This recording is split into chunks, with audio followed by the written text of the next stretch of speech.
பொட்டேட்டோவா வேண்டவே வேண்டாம் அப்படின்னு சொல்கிறவங்களுக்கு sweet potato is an alternative and healthier version. Peppers and sweet potato வச்சு சிம்பிளாக ஒரு கறி எப்படி பண்ணுறதுன்னு பார்க்கலாமா?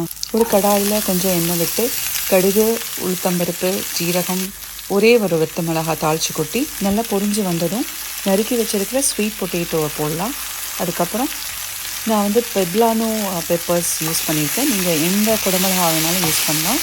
அதை போட்டு நல்லா வதக்கிட்டு கொஞ்சம் மஞ்சப்பொடி, உப்பு, பெருங்காயம் போட்டு நல்லா மிக்ஸ் பண்ணி விட்டுட்டு ரெட் சில்லி பவுடருக்கு பதிலாக நான் கறி பவுடர் யூஸ் பண்ணியிருக்கேன். அது ஒரு 1.5 டீஸ்பூன் போட்டேன்.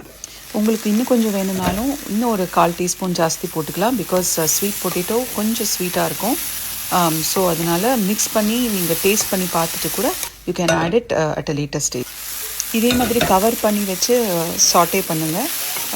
தண்ணியே விட வேண்டாம், ரொம்ப சீக்கிரமாக வெந்துடும். வெஜிடபிள்ஸ்லாம் நல்லா குக் ஆனதுக்கப்புறம் இறக்கிறதுக்கு முன்னாடி ஒரு அரை எலுமிச்சம்பழம் நல்லா ஸ்க்வீஸ் பண்ணி அதில் போட்டுடலாம். Lemon optional. அது வேண்டான்னா you can always skip that. அது எக்ஸ்ட்ரா டேஸ்ட் கொடுக்கும். அவ்வளோதான்.